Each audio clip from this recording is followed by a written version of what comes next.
4 নম্বর কোরবানির হেকমত। হেকমত মানে রহস্য, তত্ত্ব, গরজ কি, লাভ কি, অনেক হিকমত রয়েছে। তার দু একটি দিকে ইঙ্গিত করেছি। 1 নম্বর হচ্ছে আত্তাকাররুব ইলাল্লাহ তাআলা, কোরবানির মাধ্যমে আল্লাহ নৈকট্য অর্জন করা, সান্নিধ্য লাভ করা, আল্লাহ কাছাকাছি হওয়া। যত ইবাদত বন্দেগী করবেন বহুমুখী, তত বেশি আল্লাহর কাছাকাছি হবেন। 2 নম্বর হচ্ছে আল্লাহর গোলামির জন্য প্রশিক্ষণ নেওয়া। আল্লাহর উবুদিয়ত গোলামি আমরা প্রতিটি ক্ষেত্রে করার চেষ্টা করব। দৈহিক ইবাদতের মাধ্যমে, তারপরে বাচনিক ইবাদতের মাধ্যমে, অন্তরের ইবাদতের মাধ্যমে, আর্থিক ইবাদতের মাধ্যমে, আল্লাহর নাম উচ্চারণ করার মাধ্যমে, পশু জবাই করার মাধ্যমে, যেমন সাদকা, আর্থিক ইবাদত তো সাদকাও, কিন্তু সেখানে রক্ত প্রবাহিত করা হয় না, তাই না?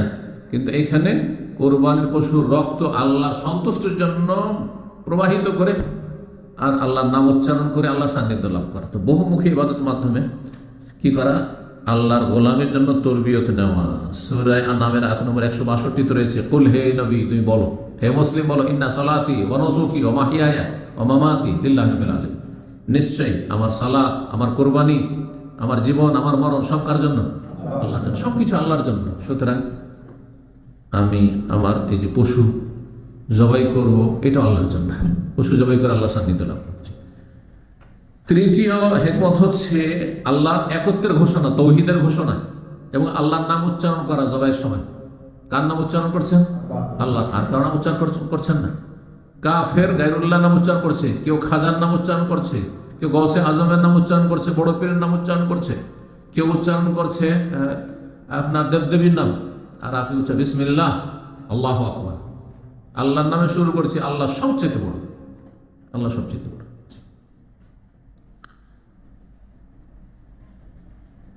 কারণ আল্লাহ সূরা হজর আয়াত 34 বলেছেন, যে আয়াতের শুরুতে আলোচনা করলাম, লিয়াযকুরু ইসমাল্লাহ, প্রত্যেক উম্মতকে ওয়ালিকুল্লি উম্মতিন জাআলনা মানসাকান, কোরবানি বিধান দিয়েছি কেন? যাতে আল্লাহর নাম কি করে? উচ্চারণ করে। আল্লাহর নাম উচ্চারণ করার মাধ্যমে তাওহীদের ঘোষণা। 4 নম্বর হিকমত, রহস্য হচ্ছে অভাবীদেরকে খাওয়ানো। অভাবীদেরকে খাওয়ানো, কারণ এই কোরবানির ওসিলাতে অভাবীদেরকে গোশত খাওয়াচ্ছি। এমনি কোরবানি ছাড়া সারা বছর অনেকেই ধনী মানুষ প্রায় প্রতিদিনই বাড়িতে গোশত থাকছে। গোশত মাছ ছাড়া তো কোনো খাবারই নেই। বিশেষ করে এই আরব দেশে যারা থাকছে, গোশত মাছ ছাড়া কোনো খাবারই নেই। আর আরবরা বললে তো আরবদের কাছে সবজি ভাত বলে কিছু নেই। আছে সর্বনিম্ন কমপক্ষে চিকেন হইতে হবে, মুরগি হইতে হবে, ঠিক কিনা? আমরা নাই মাঝে মাঝে ডাল আর সবজি খেয়ে থেকে যা অভ্যস্ত আছে, কিন্তু আরবদের মধ্যে আছে না, কমপক্ষে এটা সর্বনিম্ন। কি আমি বলি, আমাদের দেশে ডাল আর আরবদের হচ্ছে চিকেন, মুরগি হচ্ছে ডাল বরাবর। আরবদের মুরগি খাওয়া হচ্ছে, আমাদের ডাল খাওয়া। ডাল দিয়ে যদি শুধু এমনি কিচ্ছু নেই, শুধু ডাল দিয়ে ভাত খাওয়া, আরবদের মুরগি খাওয়া সমান সমান। আর যদি ওর চাইতে, যেমন আমরা মাছ খাচ্ছি, ধরেন আমরা আর কিছু খাচ্ছি, তো ওরা তখন হয়তো আর কি গানা নাজিব খারুফ, নাহলে হাসি, ওটের গোস্ত। তো যাই হোক, চিন্তা করুন, পয়সা আছে, ডেলি আপনি আপনার পরিবার, আপনার ছেলে মেয়ে গোস্ত খাচ্ছে, গরিব গোটা বছর খেতে পায় না। এই কোরবানি আপনি আমি করলাম, এর ওসিলাতে তো গোস্ত খেতে পাচ্ছে। আল্লাহ খাওয়াইতে বলেছেন। 5 নম্বর উপকারিতা বা হিকমত হচ্ছে যে নিজেও একটু ভালো খান মাঝে মধ্যে। অনেকে কৃপণ আছে, গোটা বছর আরে কোনো রকম চললি হইল, ডাল আর ভর্তা, ডাল ভর্তা, কোনদিন ডিমবাজি, ব্যাস তুনা। অনেক প্রবাসী আছে এখানে, বড়ই কৃপণ। কি খায়? ওই তুনাবাজি, তুনার একটা প্যাকেট নিয়ে চলে আসলে বাস একটু ভাত খেয়ে চলছে। একদিন ডিমবাজি, একদিন তুনাবাজি, এই চলছে। অনেক বকিল আছে। এই যে প্রবাসে সবাই যে উদার অন্তরের নয়, আমি জানি ভালো করে, 35 বছর হচ্ছে। কিছু আছে মাশাআল্লাহ মন বড়া, কিছু আছে একটা রিয়াল খরচ করলে ও বড় মুশকিল, অসুস্থ হয়ে পড়ে, পেট খারাপ হয়ে যাবে, এরা মনে করে যে টাকা দেশে পাঠাইতে হবে, টাকা এখানে ইনকাম করছি কেন সব দেশে পাঠাইতে হবে। আরে দেশে পাঠাইতে হবে, কিন্তু সব দেশে পাঠাইতে হবে, জীবনকে কষ্ট দেয়, এইটা ভুল। এটা হচ্ছে বড় কৃপণতা, নিজের নফসের, নিজের জীবনের উপর কৃপণতা। অপর ক্ষেত্রে তো আছে। এখন নিজেও খেলেন একটু, এই কোরবানির মৌসুমের ওসিলে একটু গোস্ত খেলেন, না হলে 700-800 টাকা কিলো। বাংলাদেশে কত টাকা করে কিলো গোস্ত বলুন? 700-800, আর 700-800 করে গোস্ত কিনে খাবে না কিরকম লোক, পয়সা থাকলেও খাবে না, ওই পোলট্রি খাচ্ছে খুব বেশি। আর না হলে ওই ডাল ভাত চলছে, আর মেলা রকম দেশে সবজি তো হবে না। নিজের পরিবারকেও খাওয়াইলেন, জি, এটাও একটা ইবাদত, এটা একটা নেকির কাজ। জি। 6 নম্বর হিকমত হচ্ছে আল্লাহর নিয়ামতের শুকরিয়া আদায় করা। আল্লাহ নিয়ামত দিয়েছেন, বহুমুখী নিয়ামত, তার মধ্যে একটি ধন সম্পদের নিয়ামত। সম্পদের নিয়ামতের শুকরিয়ার একটা দিক হচ্ছে যে কোরবানি করা। আল্লাহ পয়সা দিয়েছেন, অনেক আল্লাহ দেননি, এই যে নিয়ামত দিয়েছেন, কি শুকরিয়া? কোরবানি করার মধ্যে আল্লাহর শুকরিয়া জ্ঞাপন করছেন আপনি। জি। কোরবানির গোস্তের ভাগ বন্টন কেমন হবে? কারণ আল্লাহ খেতেও বলেছেন আর খাওয়াতেও বলেছেন। আমাদের 5 নম্বর পয়েন্ট আজকে। এই ক্ষেত্রে বিভিন্ন মত রয়েছে, নানা মত রয়েছে ফোকাহাদের, ওলামাদের। আব্দুল বিন আব্বাস রাদিয়াল্লাহু তাআলা আনহু থেকে একটি মত বর্ণিত হয়েছে যে 3 ভাগ করবে, 1 হলো সলস, 3 ভাগের 1 ভাগ খাবে, নিজের পরিবার খাবে। ওয়াইউতিমু মান আরাদা সলস, আর যাকে ইচ্ছা, আত্মীয় স্বজন, বন্ধু বান্ধব, যাকে ইচ্ছা আপনি সচ্ছল লোকদেরকে খাওয়াবেন 1 ভাগ, 3 ভাগের 1 ভাগ। ওয়ায়াতাসাদ্দাকু আল মাসাকিনা বিসসুলুস, আর 3 ভাগের 1 ভাগ গরিব মিসকিনকে দান সাদকা করবেন। তাহলে 3 ভাগের 1 ভাগ গরিব অভাবীদের জন্য, 3 ভাগের আত্মীয় স্বজনদের জন্য, গ্রামবাসীর জন্য, আর 3 ভাগের 1 ভাগ হচ্ছে নিজের পরিবারের জন্য। এটি ইবনে আব্বাস রাদিয়াল্লাহু তাআলা আনহু হতে বর্ণিত, নবী সাল্লাল্লাহু আলাইহি ওয়াসাল্লাম থেকে এমন কোনো বর্ণনা নেই। সেই জন্য এটাকে সুন্নত মনে করা আর এটাকে একবারে চূড়ান্ত এমন করা যে করতেই হবে, বরং যেখানে গ্রাম্য একটা কি আছে, ওই যে সর্দার মন্ডলের সিস্টেম আছে আমাদের দেশে, ওতে আপনি কোরবানি জবাই করে পুরো গোস্ত বাড়িতে নিয়ে আসার অধিকারী রাখেন না। জামাত বলে, ওইটা গ্রামের জামাত বলে আমাদের অঞ্চলে, সমাজ, আপনাদের সমাজে, আমাদের দেশে জামাত বলে, সর্দারি জামাত। ওই জামাতে জমা করে আসতে হবে। হানাফিদের মধ্যে এটা আরও বেশি রয়েছে, একবারে শক্তভাবে কড়াকড়ি হবে। আর আহলেদিসের মধ্যেও কিছু জায়গাতে আছে। কি করতে হবে? 3 ভাগের 1 ভাগ দিয়ে চলে আসতে হবে, বাকিটা নিয়ে আসেন আপনি। বাকিটা নিয়ে এসে তখন আপনি আপনার মতো খানার বিতরণ করেন, 1 ভাগ গরিব মিসকিন করবেন না কি করবেন সেটা এরকম করে। কোনো দলিল নেই, কোনো দলিল নেই। এই জন্য এই ক্ষেত্রে সঠিক আমল হচ্ছে যেমন প্রয়োজন তেমন আপনার কাজ হবে। যদি দেখেন যে আমাদের গ্রামে এলাকায় গরিবের সংখ্যা বেশিটাই দান করে দেবেন। যদি দেখেন যে না গরিব বেশি নেই, আত্মীয় স্বজন আর গ্রামবাসী এরাই বেশি, বন্ধু মহল আমার বেশি, ওদেরকে বেশি খাওয়াইতে হবে, বেশিটাই খাওয়াই দেন, পুরোটাই খাওয়ার সমস্যা নেই। অল্প স্বল্প কিছু রাখলেন বাড়িতে, গরিবও কম আর আত্মীয় স্বজন, বন্ধু বান্ধব মহল বেশি করে খাওয়াই দেন। আর যদি দেখেন আমি নিজেই অভাবী, আমার পরিবার গোটা বছর বস্তু খেতে পায় না, গ্রামের লোক সবাই মোটামুটি খাচ্ছে, সেই সব লোকগুলিকে আবার খাওয়াবেন কি বা প্রয়োজন রয়েছে, তাহলে আপনি অধিকাংশটা আপনি আপনার পরিবারের জন্য রেখে নেন, কোনো অসুবিধা নেই, কোনো অসুবিধা নেই, সবটাই জায়েজ। حياك الله شيخ، اهلا في الدرس، جزاك الله خير، بارك الله فيك। السلام عليكم। 2 নম্বর মত হচ্ছে 2 ভাগ করবে, 1 হলো নিসফ ইয়াতাসাদ্দাকু বিনিসফ, অর্ধেক খাবে এবং অর্ধেক দান খেরাত করবে। 3 নম্বর হচ্ছে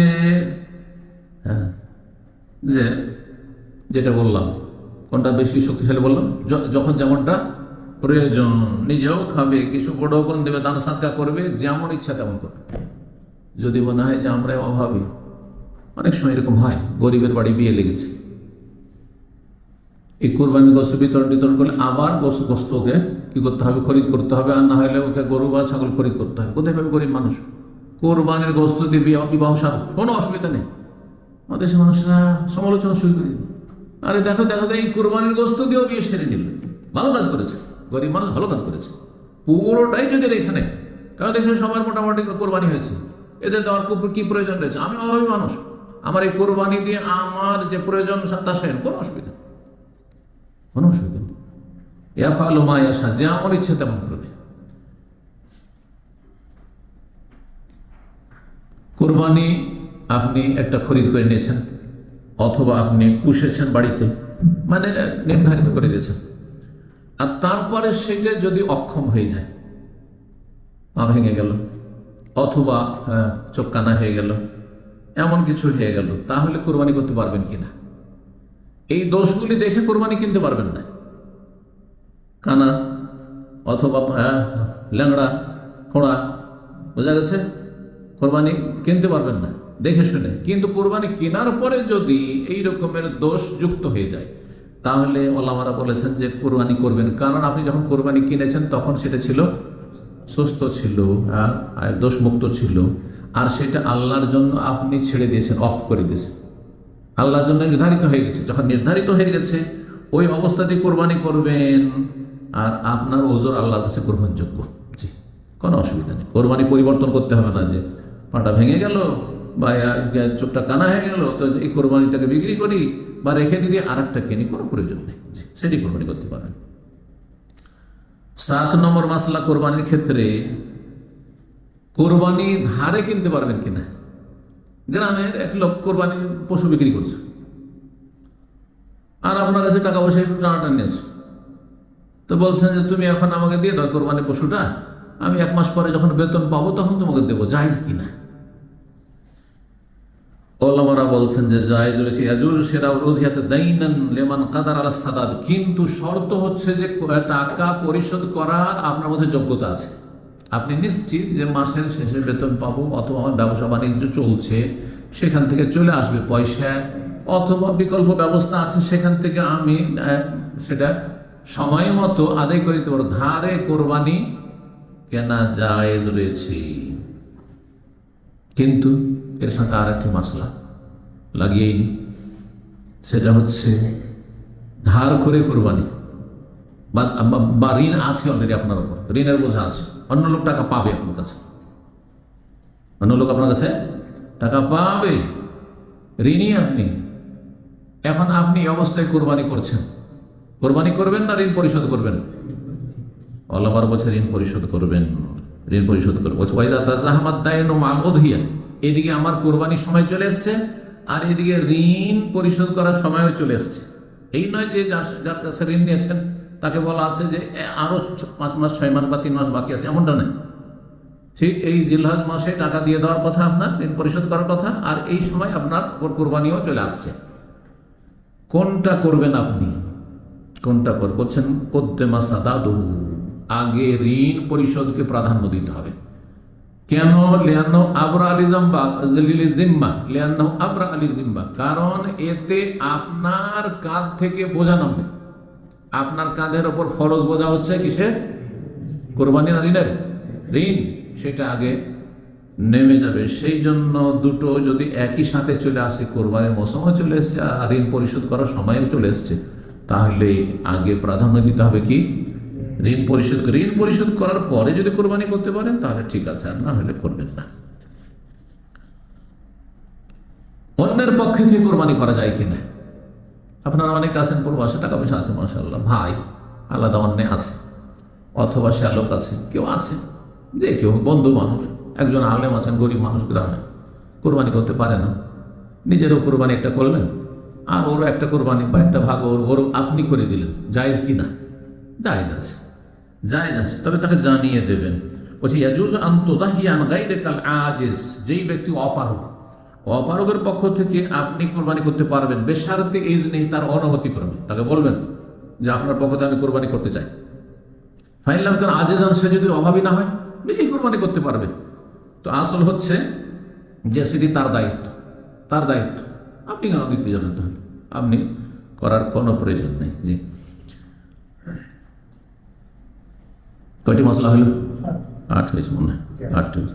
9 নম্বর হচ্ছে অভাবীদেরকে কোরবানি দেওয়া। তার পক্ষ থেকে কোরবানি করলেন, কোরবানি কি? কোরবানি পশু দিয়ে দিলেন, তাকে একটা কোরবানি পশু অভাবীদেরকে দিয়ে দিলেন। এটা দেওয়া যাবে কি যাবে না? ধরেন 5টা গরু কিনলেন, আর গ্রামের 5 জন গরিবকে, অথবা একটা গরুতে ভাগ, অনেক গরিব আছে যাদের কোরবানি নেই, সবকে বলে তোমরা একটা একটা করে ভাগ নিয়ে নাও, এই 5টা গরু তোমাদের জন্য, 5টাতে 35 জন তোমরা এতে শরিক হয়ে যাও। করা যাবে কি না? যাবে। সহিহ বুখারীতে হাদিস রয়েছে, নবী সাল্লাল্লাহু আলাইহি ওয়াসাল্লাম কোরবানির মৌসুমে সাহাবায়ে কেরামদেরকে কোরবানির পশু দিয়েছেন। তুমি এই নাও, তুমি এটা নাও, তুমি এটা নাও, তুমি এটা নাও, এভাবে দিয়ে দিয়েছেন। তুমি যে তোমার মতো করে কোরবানি করো, জায়েজ রয়েছে। 10 নম্বর মশলা হচ্ছে, যেই ব্যক্তি কোরবানি করতে ইচ্ছুক, যিনি অভিভাবক, যিনি মূল ব্যক্তি, তার জন্য জিলহজ মাসের চাঁদ ওঠার পরে সে নর হোক অথবা নারী হোক, পুরুষ হোক অথবা নারী হোক, যার পক্ষ থেকে আসল ব্যক্তি কোরবানি হচ্ছে তার সাথে যারা আছে তারা নাই। অর্থাৎ বাড়ির অভিভাবক আপনি কোরবানি করছেন, আর এই কোরবানি আপনার পক্ষ থেকে, আপনার স্ত্রীর পক্ষ থেকে, আপনার ছেলে মেয়ের পক্ষ থেকে, বোঝা গেছে কিনা? কিন্তু সরাসরি তাদের কোরবানি নয়, তারা আপনার কোরবানিতে সামিল, তাদেরকে সামিল করেছেন। তাহলে এখানে চুল কাটা থেকে, নখ কাটা থেকে, শরীর অপ্রয়োজনীয় পশম ফেলা থেকে বিরত থাকবেন সবাই। না কোন ব্যক্তি? মূল ব্যক্তি, যিনি কোরবানি করতে ইচ্ছুক। এই মর্মে কয়েকটি হাদিস রয়েছে। উম্মে সালামা রাদিয়াল্লাহু তাআলা বর্ণিত, ইযা রাআইতুম হিলাল যিল হিজ্জা, যখন তোমরা জিলহজ মাসে চাঁদ দেখতে পাবে, ওয়া আরাদা আহাদুন আন ইউদাহিয়া, আর তোমাদের কেউ যদি কোরবানি করতে ইচ্ছুক হয়, ফালিয়ুমসিক আন শারি ওয়া আজফারি, তাহলে সে যেন পশম আর নখ না কাটে। অন্য রিওয়ায়াতে রয়েছে বাশারিহি, শরীরে চামড়ার কোনো কিছু না কাটে। এমনকি নখের পাশে অনেক সময় ধরেন একটু আপনাকে ডিস্টার্ব করছে, কষ্ট দিচ্ছে, বেশি যদি কষ্ট দেয় তাহলে যায় যে সলমার বলছেন, কিন্তু এমনিতে বিনা প্রয়োজনে কোনো কিছু কাটবে না। জি, এই ক্ষেত্রে নর নারী সমান। কোনো মহিলা কোরবানি করছে, হতে পারে মহিলা মূল, তিনি কোরবানি করছেন, তার ছেলে হয়তো বিধবা অথবা তালাক প্রাপ্তা, তিনি কোরবানি করছে, তার পয়সা আছে, বা এমনি যে আমারও কোরবানি, স্বামী স্ত্রী দুজনই কোরবানি করছে, এটাও তো হইতে পারে। আপনি কোরবানি করছেন আর আপনার স্ত্রীও কোরবানি করছে, আমার কোরবানি, এটা আমার কোরবানি, তাহলে তখন আপনার স্ত্রীকে কি করতে হবে? এসব থেকে বিরত থাকতে, চুল কাটা থেকে আর নখ কাটা থেকে।